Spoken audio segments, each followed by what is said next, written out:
I wrote the violence in a way that I wanted to have a very hardcore impact on you. I think we've become so inured to violence. You know, you see somebody's head get blown off on TV and it's a joke. Death and violence and murder have become so everyday and so passé, especially in our entertainment, that I needed to kind of grab you by the shoulders and say, look, this is what it means when a woman is killed. This is what the headlines mean. This is what she went through.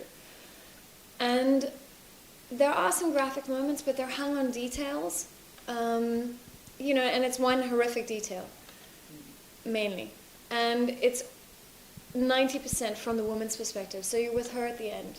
You're not with the killer, kind of. I mean, so many books and TV shows, you're kind of with the killer, and he's kind of opening the door, and the camera's behind his shoulder. So much voyeuristic. It's voyeuristic and complicit. You're kind of almost getting off on it as well. And I specifically wanted to kick back against that and to say, look, this is what violence is. Please don't forget this. This is what it actually is. This is what the headlines actually mean. This is a real person who got killed. And obviously these are fictional constructs. But it was trying to shake you up. And because we've become so inured to it, I felt like I had to kind of push it. But I tried not to make it gratuitous. I hate gore porn. I think it's really stupid. But I think the reason a lot of people have had such a reaction to it is because of the emotion. The book is definitely a protest against violence against women and how we talk about violence against women. And it was punctuated in such a horrible way. The book came out in April in South Africa.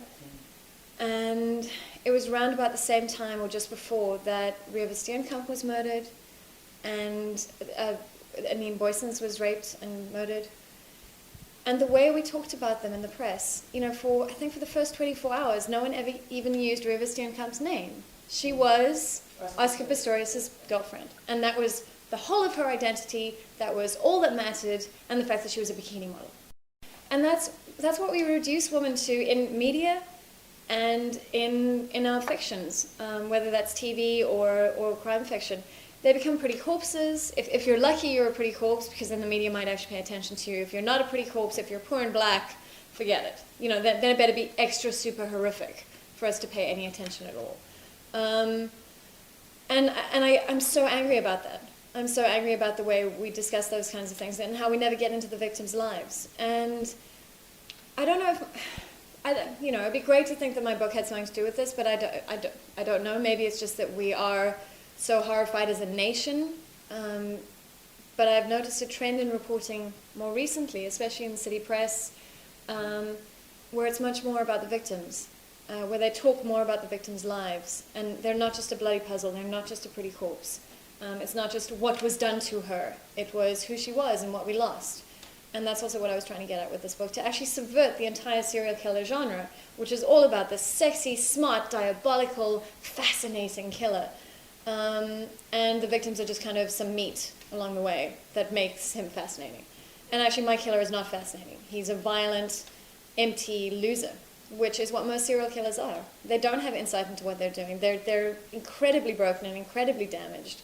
Major impotence issues with power in their own lives, but also sexually. And they're not interesting. They're not Hannibal Lecters. They're really not. They're just awful men who, this is their only expression of power in the world. And their victims are much more interesting, and I wanted to specifically talk about that. I think it is a symptom of our society, that we want to glamorize serial killers, that we want to be a little bit titillated by that, because the horror, you know, but it's kind of like, oh, did you hear what he did? And it's awful. But the reality of violent crime against women is that it's domestic. You know, it is a husband or a boyfriend beating up his girlfriend or wife and, you know, murdering her. I watched Hannibal, which was really beautifully shot and really interesting, and it's great television. But it's not real. That's not what real serial killers are at all. And you know, these beautiful shots of a young naked body impaled on these deer antlers with the sunlight drifting across her, you know, touching on her skin and just lighting up these beautiful parts of her body. That's not what happens. That's not the reality of it. And that does glamorize death. And I think it's kind of messed up.